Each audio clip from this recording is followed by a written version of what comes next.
여러분, 가한 것 하지 말고 유익한 것 합시다. 네? 가한 것 하지 말고 덕을 세우는 것을 합시다. 네? 아멘. 네. 여러분, 가하다는 것이 무엇입니까? 우리는 가하다는 거랑 가능하다는 거랑 좀 헷갈릴 수가 있어요.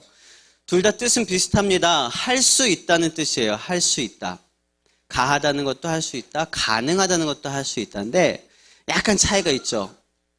가능하다는 것은요, 할 수 있는 능력이 있다.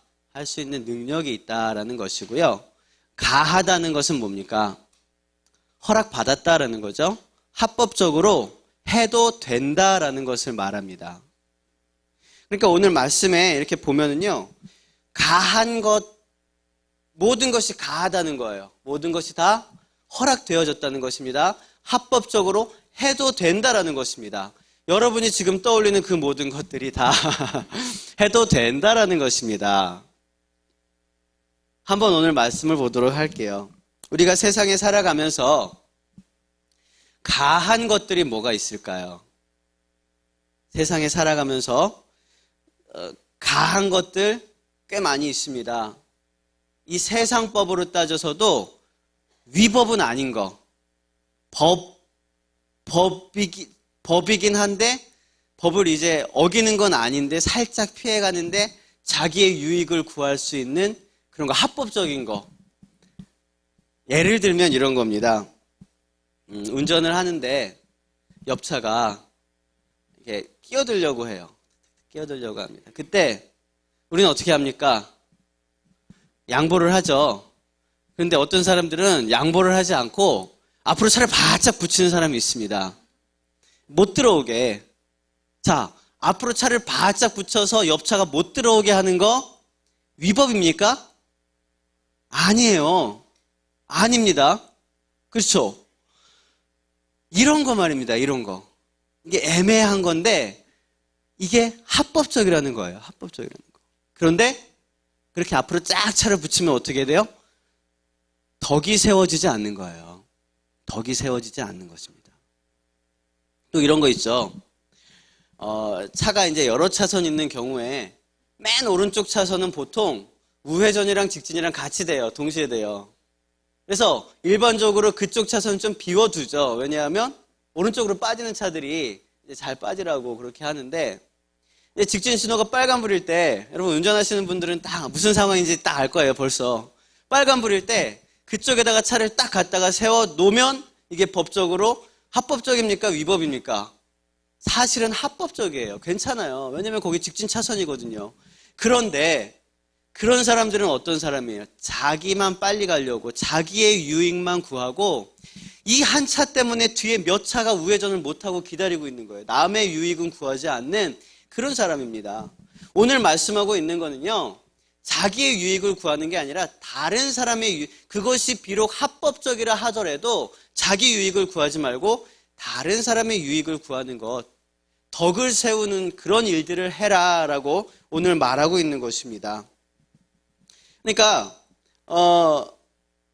오늘 본문에서 가한 것이라고 말하는 것은요, 세상적인 그런 법으로 볼 때의 합법적인 것은 아니고 구원을 받을 수 있느냐 없느냐에서 가한 것을 말하는 거예요. 조금 더 쉽게 말씀드리면요, 23절에 우리가 읽었던 가한 것이라는 것은요, 정확히 보면 구원받은 사람으로서 해도 되는 것, 구원받은 사람으로서 해도 되는 것들이 많습니다. 예를 들면 그런 거죠. 물을 마시거나, 그렇죠? 자동차를 타고 다니거나, 햄버거를 먹거나, 뭐 그런 여러 가지 것들이 있어요. 그런 여러 가지 것들은 뭐 그걸 한다고 해서 뭐 구원이 취소되거나 지옥을 가거나 그런 건 아니잖아요. 뭐 어마어마한 죄를 짓거나 그런 게 아니잖아요. 내가 할 수도 있고 안 할 수도 있는 그런 사소한 여러 가지 것들이 있습니다. 자, 그러한 행위들은 크리스찬으로서 구원받은 우리가 할 수도 있고 해도 되고 그런 일들입니다. 그러면 오늘 말씀하는 것은요, 합법적인 데서 그치지 말고 유익한 것을 하라 그러고 있습니다. 그런데 그 유익한 것이 누구에게 유익한 것이냐 하면 24절을 보니까 아까 말씀드렸듯이 자기의 유익이 아니라 남의 유익을 구하라. 다른 사람이 유익할 수 있는 일들을 해라 라고 말씀하고 있는 거예요. 아까 얘기한 그런 것들 있잖아요. 물을 마시거나 차를 타거나 햄버거를 먹거나 뭐 외식을 하거나 어디 가서 물건 쇼핑을 하거나 아니면 무엇을 뭘 어떻게 하는 것들도 다 나에게 허락된 행동들이에요. 크리스찬으로서 해도 되는 행동들입니다. 그런데 허락되었다고 해서 다 하는 게 아니라 그 중에서도 다른 사람에게 유익이 될 만한 것들을 해라 라는 것입니다. 그런데 우리가 유치원에서도 배우는 것들이 이거예요. 유치원에서도 배우는 것들이 다 착하게 살아라, 배려하면서 살아라, 양보하면서 살아라, 다른 사람 도와줘라. 방금 얘기한 거랑 똑같은 거예요. 남의 유익을 위해서 살아라 라고 얘기를 하고 있습니다. 선한 영향력 끼치면서 살아라 그렇게 얘기하고 있습니다. 심지어는 믿지 않는 사람들이 크리스찬들보다 더 많이 자선을 베풀고 더 착하게 살고 더 많은 재산들을 이렇게 나누어주고 선행을 베푸는 것도 우리가 볼 수 있습니다. 제가 보니까 뭐 착하게 살아라, 남들 유익하게 살아라 이걸 교회에서만 하는 게 아니라 제가 며칠 전에 민방위 훈련을 갔다 왔거든요.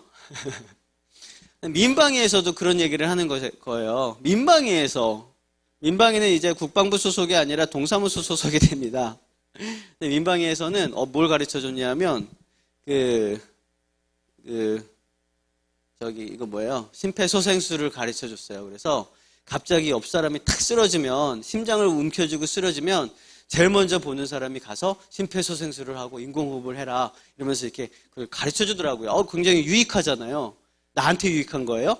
다른 사람한테 유익한 거잖아요. 이걸 민방위에서도 가르쳐 준다니까요. 민방위에서 가르쳐 주는 내용입니다. 민방위입니다.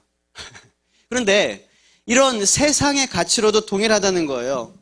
그러면 세상의 가치로도 다른 사람에게 유익이 되는 대로 살아라. 내가 조금 손해를 보더라도 양보하고 배려해라 라고 가르치고 있다는 것입니다. 오늘 본문은 사도 바울이 고린도 교회에다가 쓰는 편지예요. 그런데 지금 이 사도 바울이 고린도 교회에다가 성도들에게 편지를 쓸 때 이렇게 세상 가치와 동일한 것을 가르쳐 주기 위해서 편지를 썼을까요? 그렇지 않다는 것입니다.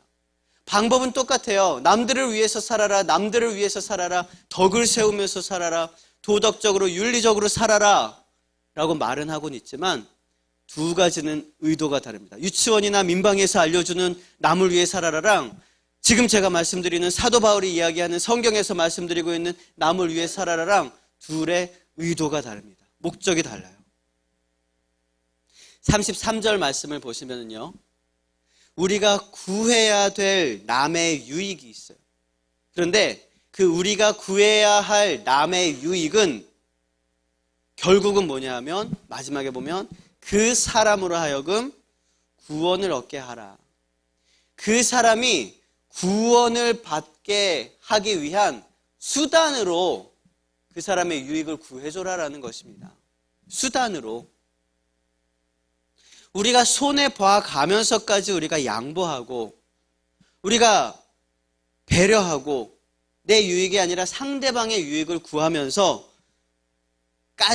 우리가 그렇게 손해보는 이유는 그들로 하여금 구원을 받게 하기 위한 수단이라는 거죠. 수단. 목적이 다른 것입니다. 그저 행복한 세상, 살기 좋은 사회를 만들기 위한 게 아니라는 거예요. 왜냐하면 우리의 꿈은, 우리의 목적은 행복한 이 세상, 살기 좋은 이 사회, 여기에 멈춰 있는 것이 아니기 때문입니다. 우리의 꿈은 더 넓고 더 멀리에 있습니다. 그래서 우리가 지금 여기서 살아가고 있는 거예요. 예배하고 있는 거예요. 여러분, 그것은 시킨다고 할 수 있는 게 아니에요. 시켜서 되는 일이 아닙니다. 어떤 뚜렷한 목적이 있어야지 동기가 부여되는 거예요. 우리 안에, 우리 한 사람 한 사람 안에 하나님 나라에 대한 소망을 가지고 있으면 시키지 않아도 자동으로 되어지는 것이 손해보는 삶입니다. 배려하는 삶입니다. 남을 위한 삶입니다. 양보하는 삶이에요. 왜냐하면 그것이 돌고 돌아서 나한테 유익이 되지 않을지라도 그 한 사람이 이것을 통해서 구원을 받을 수 있다면, 우리가 그들에게 복음을 전할 때에 복음을 잘 받아들일 수 있다면, 그러면 그것으로 우리의 하늘나라의 면류관이 있기 때문입니다. 여러분, 정말 여러분 제가 말씀드리는데 하늘 소망 품고 사시길 바랍니다. 얼마나 중요하면 제가 매주 얘기해요. 그렇죠?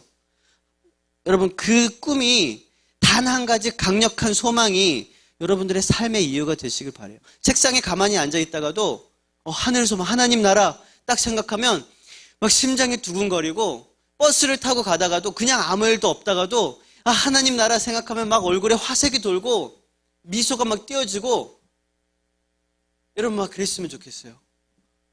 실질적으로 하나님 나라를 품고 살아가시길 바랍니다.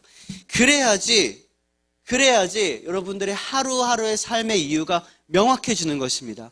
여러분이 왜 출근을 하며, 왜 공부를 하며, 왜 가족을 위해서, 왜 이웃을 위해서 선행을 베풀며, 그 이유가 명확해지는 거예요. 오늘 말씀을 통해서 보면은요, 그렇게 하기 위해서는 먼저 내 양심이 아니라 상대방의 양심까지도 우리가 배려해야 한다는 말씀이 나오고 있어요. 29절 말씀을 보시면 그렇습니다. 29절은 내가 말한 양심은 너희의 것이 아니요 남의 것이니 어찌하여 내 자유가 남의 양심으로 말미암아 판단을 받으리요 라고 되어 있는데, 이 어찌하여 전에 여러분 성경책에는 안 되어 있지만 따옴표를 해놓으면 여러분이 이해하기가 쉬워요. 그리고 그렇게 번역된 성경도 있어요. 공동 번역인데요. 우리 공동 번역으로 번역된 29절부터 31절까지를 한번 읽어보도록 하겠습니다. 시작. 여기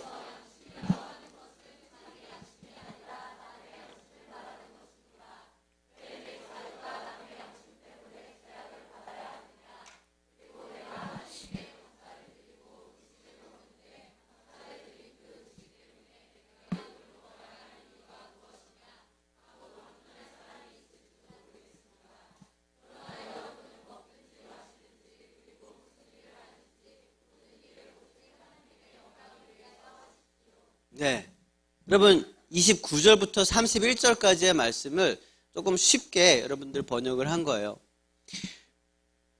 구약에 수많은 제사 율법들을 보면은요, 지금 세상에서 우리가 하면 안 될 것들이 너무나 많이 있습니다. 금지되어 있는 것들이 너무나 많아요. 일일이 따질 수 없을 만큼 굉장히 많거든요. 그런데 우리는 이 모든 것들을 다 지키고 살아가지는 않고 또 그렇게 하지도 못하고 있습니다. 대신에 우리는 단 하나, 예수 그리스도의 보혈의 피로 이 모든 것들을 완성시킨 그리스도의 십자가로 우리는 구원을 받았고 또 속죄함을 얻어서 하나님의 나라의 소망을 품을 수 있게 되는 것이죠. 우리는 이제 구약 시대의 그런 이스라엘 백성들처럼 율법에 얽매여서 살지 않습니다.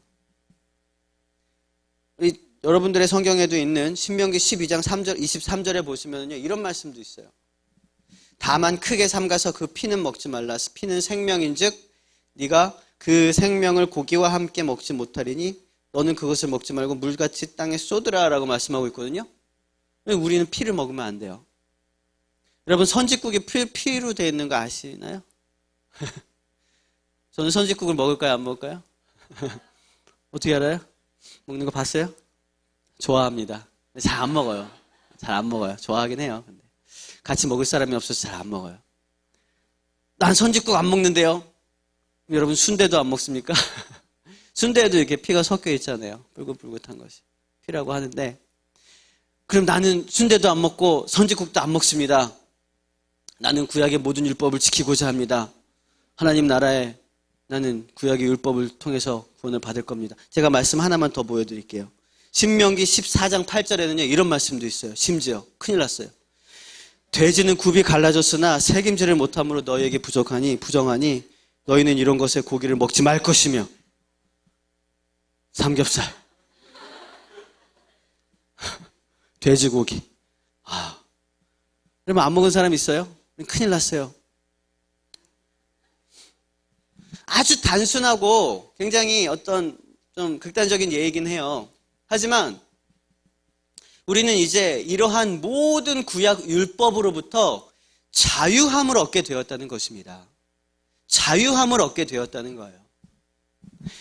왜냐하면 우리는 이것을 먹지 않는다고 해서 우리에게 구원이 있는 것은 아니기 때문이에요. 이것을 먹지 않는다고 우리가 거룩해지는 것이 아니기 때문이에요. 우리가 구원을 얻고 우리가 거룩하게 될 수 있는 이유는 단 하나밖에 없잖아요. 예수 그리스도의 십자가 보혈 밖에는 없습니다. 우리는 율법을 지킴으로 거룩해지는 게 아니라 예수 그리스도의 십자가 보혈로 거룩해집니다. 그래서 율법의 완성이 예수 그리스도입니다. 예수님이 2000년 전에 이 땅에 오시기 전까지는 불완전하지만 그래도 율법 외에는 그들이 지킬 수 있는 하나님의 말씀이 없었어요. 그래서 그들은 율법을 지키고 살았습니다. 하지만 2000년 전에 예수님께서 이 땅에 오셔서 십자가에 달려 돌아가심으로써 이 모든 율법이 완성되었습니다. 그래서 우리는 예수 그리스도의 십자가의 보혈을 통해서 구원을 얻게 되는 거예요. 우리의 모든 죄를 대속하신 것입니다. 그런데 수많은 사람들은요, 예상외로 수많은 사람들은요, 아직도 얕은 믿음을 가지고 해야 할 것과 하지 말아야 할 것들을 구분하면서 교만해지고 정죄하고 판단하고 또 스스로도 그런 율법에 얽매여서 살아가고 있습니다. 가식적이고 이기적이고 다른 사람을 비방하고 그렇게 하면서 살아가고 있어요. 그들은 자유를 누리지 못하고 있습니다. 예수 그리스도의 십자가의 보혈을 누리지 못하고 자기의 의로 구원을 받고자 노력하고 있는 거예요. 지금 사도 바울은요, 고린도 교회 교인들에게 그런 사람들에 대해서 이렇게 대하라라고 얘기하고 있는 것입니다. 그들에게 있어서는 우리가 이렇게 자유로운데 이렇게 자유로운 것이 그들에게 있어서는 마음의 거리낌이 된다는 것이죠. 그러면 누가 양보해야 돼요? 어른이 양보해야 돼요? 애들이 양보해야 돼요? 어른이 양보해야죠. 신앙적으로 성숙하고 믿음으로 바로 서 있는 우리들이, 고린도 교회 성도들, 너희들이 양보해야 되지 않겠냐? 너희의 자유함이 다른 사람에게 비방거리가 될 수 있겠냐라고 묻는 사람이 있을지 모른다고 성경에 말하고 있다고 사도 바울은 얘기하고 있는 거예요. 알겠어요? 이게 한국말 참 어려워요. 아까 봤던 거기서 따옴표 안에 있는 부분이 사도 바울의 얘기가 아니라 이렇게 물을 수도 있지 않겠냐라고 반문을 하는 거예요. 그렇습니다. 여러분 셀리더들한테 자세히 물어보시면 압니다. 로마서 14장 20절엔 이렇게 말씀하고 있습니다. 음식으로 말미암아 하나님의 사업을 무너지게 하지 말라. 만물이 다 깨끗하되 거리낌으로 먹는 사람에게는 악한 것이니라. 그렇게 얘기하고 있어요. 만물은 다 깨끗하다고 로마서에서 얘기하고 있습니다.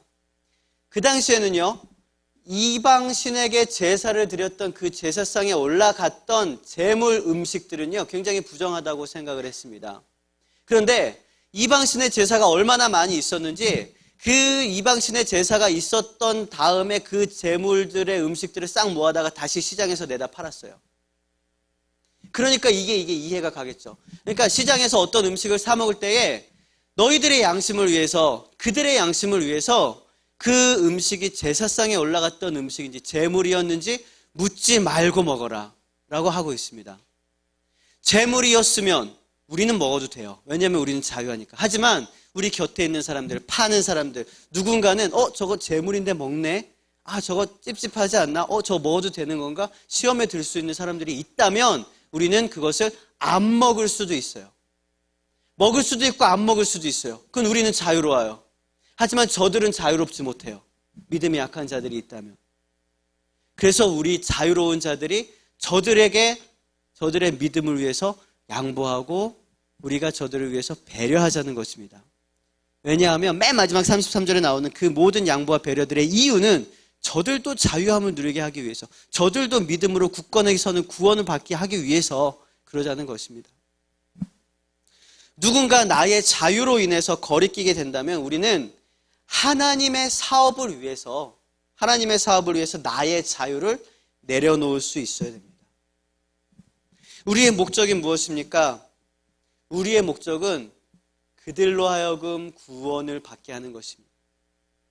믿음이 약한 자들이 믿음이 바로 서는 거예요. 신앙이 흔들리는 자들이 신앙이 바로 서는 것입니다. 그것을 위해서라면 우리는 뭐든지 할 수 있어요. 뭐든지 할 수 있고 반면에 뭐든지 안 할 수도 있어요. 뭐든지 할 수 있고 아무것도 안 할 수도 있어요. 그것을 위해서라면, 그들이 구원받게 하기 위해서라면. 그것이 진정한 자유입니다. 진정한 자유는 하지 않을 수 있는 자유까지 포함된 거예요. 여러분, 라면 맛있게 먹는 법 아십니까? 어떤 사람이 군대를 전역했는데 군대 어떻게 끓여도 군대에서 먹던 그 라면 맛이 나오지 않더라는 거예요. 군대 다시 가야 돼. 그런데 이렇게 저렇게 다 끓여 먹어봤는데 안 됐거든요. 근데 드디어 연구를 하다가 그 맛을 찾았답니다. 어떻게 끓여 먹는 거냐면, 맛있겠다. 회사에서 업무 시간에 몰래 라면을 끓여 먹는 거예요. 몰래 먹는 라면, 그거. 먹지 말아야 되는 시간에 몰래 먹는 라면이 맛있다는 겁니다. 여러분, 하지 말라 그러면 더 하고 싶어 하죠. 그리고 이게 마지막이야 그러면 허겁지겁 이걸 먹습니다. 우리 애들은 그래요. 이게 마지막이야 그러면 이걸 포기 못 합니다. 내 거야 그러고 양보하지 않습니다. 왜냐하면 앞으로 나에게 주어진 것에 제한이 있다라고 생각하기 때문이에요. 그런데 진짜 자유한 사람은요, 접시 위에 떡이 마지막 하나가 딱 남아있는데 이걸 먹을 수도 있고 안 먹고 양보할 수도 있는 사람이 진짜 자유한 사람이에요. 근데 이거 마지막에 이거 내가 꼭 먹어야지 그러고 내가 먹을 수 있는 자유를 행사하겠어 그러면서 집어먹는 사람은요, 이거는 완전히 자유하다고는 볼 수 없어요. 왜냐하면 이게 마지막이라는 제한이 자기에게 있기 때문에 그런 거예요. 조금 어렵겠지만 조금 어려우면 그냥 귀뚱으로 듣고 흘려들이셔도 돼요. 이해하는 사람들이 셀보에 만해서 좀 설명해 주세요. 근데 어렵지 않을 텐데. 자, 진짜 자유한 사람은요, 하지 않을 수 있는 자유까지 가지고 있는 사람이라는 거예요. 술자리에서 교회 다니는 사람은 술도 못 먹는다며. 못 먹는 게 아니라 안 먹는 거라니까요. 안 먹을 수 있는 자유가 나에게 있는 거예요. 제가 예전에 설교 때 언제 얘기를 했던 것 같아요. 여러분들 그런 자유를 누리시길 바랍니다. 그것은요, 가식이 아니에요. 위선이 아니에요. 나를 통해 그 한 사람, 누군가가 될지 모르는 그 한 사람이 영원히 구원을 받을 수 있는 그런 구령의 열정에 사로잡힌 어떤 표현이라는 것입니다. 자신의 자유까지도 포기해버릴 수 있는 그런 자유, 그것이 우리에겐 있습니다. 모든 것이 가하다 해도, 모든 것이 허락되었다 해도, 다 우리가 이 세상에 살면서 다 할 수 있다 해도 우리는 남의 유익을 구하는 삶을 살아야 합니다. 덕을 세우는 삶을 살아야 돼요. 그 이유는 단 한 가지예요. 그것을 통해서 나로 인해서 유익을 얻은 저 사람들이 구원을 얻게 하기 위해서. 그 중간에 31절에 명확하게 표현되고 있습니다. 하나님의 영광을 위해서. 여러분, 모든 것이 가하다 해도 복음을 위해서 스스로 종이 되고 스스로 낮아지고 손해보고 조롱당하고 그런 비참한 자리까지 내려갈 수 있으시길 바랍니다. 한 사람이라도 구원받게 하기 위해서, 한 사람이라도 손잡고 하늘나라 같이 가기 위해서 여러분 그런 여러 가지 어려움까지도 손해까지도 여러분 기쁘게 감수할 수 있는 그런 믿음의 사람들이 되시길 바랍니다. 그런데 그렇지 않은 사람들이 있잖아요. 남의 유익을 구하지 않고 자기 유익을 구하는 사람들이 있어요. 자기의 기쁨만을 위해서 살아가는 사람들이 있습니다. 그런 사람들 뭐라 그러냐면 32절에 보니까 거치는 자라고 얘기하고 있습니다. 거치는 자. 유대인에게나 헬라인에게나 주님의 몸된 이 교회에게나 거치는 자가 되지 말라 그랬어요. 이 거치는 자들은 뭐냐면요, 자기 유익을 위해서 전도할 때도 자기 유익을 위해서 전도하는 자예요. 막 뭐 성경 읽을 때도 자기 유익을 위해서 자기만을 위해서 성경을 읽는 사람들, 자기 의를 위해서, 자기 기쁨을 위해서 예배하는 사람들. 여러분 그것은 하나님 기뻐하시는 거 아니에요. 하나님은 중심을 보십니다. 하나님 중심을 보십니다. 모든 일에 모든 사람을 기쁘게 하여 그들로 구원을 받게 하십시오. 명확합니다. 여러분 이 세상에 살아갈 때에 고민되는 것이 있다면, 어떤 선택해야 할 것이 있다면 무엇이 하나님의 영광을 위한 것인지, 무엇이 이 선택으로 인하여 내가 다른 사람에게 복음을 전할 수 있는 것인지, 무엇이 그 사람으로 하여금 구원받게 하는 것인지, 그 기준을 가지고 여러분들이 생각하고 선택하고 결정해 나간다면 그것이 하나님 기뻐하시는 것이고, 그것이 말씀대로 사는 삶입니다. 사실 우리는 다 알고 있어요. 제가 말씀드린 거 다 알고 있어요. 유치원 때부터 배웠거든요. 말씀 설교 시간에도 여러분 계속 알고 있거든요. 그런데도 고민하고 염려하는 것은요, 내가 손해보기 싫어서, 조금이라도 내가 손해보기 싫어서 고민하는 거예요. 손해보기 싫어서 손해볼까봐 염려하는 거예요. 내 이익이 줄어들까봐 염려하는 거예요. 내가 마이너스가 될까봐 걱정하는 거예요. 여러분 손해 좀 보십시오. 그렇게 여러분 큰 손해 보지는 않아요. 여러분 그렇게 살아갈 때에 하나님께서 또 채우시고, 또 하나님께서 여러분들에게 기쁨을 더하시고 모든 염려와 걱정 사라질 거예요. 좀 손해 좀 감수할 거라는 거 좀 그렇게 살아가시길 바랍니다. 하나님께서 채우실 것입니다. 왜냐하면 채우는 족족히 여러분들은 하나님의 영광을 위해서 사용할 것이라는 걸 하나님이 아신다면 그럼 막 채우시겠죠. 어디다 써야 되면 막 여러분들한테 채우시겠죠. 또 여러분들 막 흘러넘치게 하고, 얼마나 은혜롭고 기쁨이 됩니까? 얼마나 기대되고 행복한 삶이겠습니까? 여러분 그런 하루하루 날마다 흥분되고 기쁨 넘치는 삶으로 살아가시길 바랍니다. 걱정할 일이 뭐가 있겠습니까? 심지어는 요즘 뭐 걱정도 대신해주는 걱정 인형도 있다 그래요. 정말 대단해요. 그 인형이 뭔지. 그런데 여러분 그런 건 정말 필요 없어요.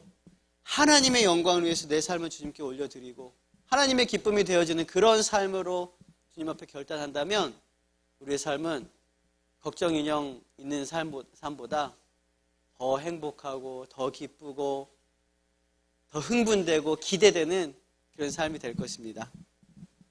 우리 함께 찬양하고 기도하겠습니다. 여러분 하나님의 영광을 위하여 귀히 쓰임 받으시길 바랍니다.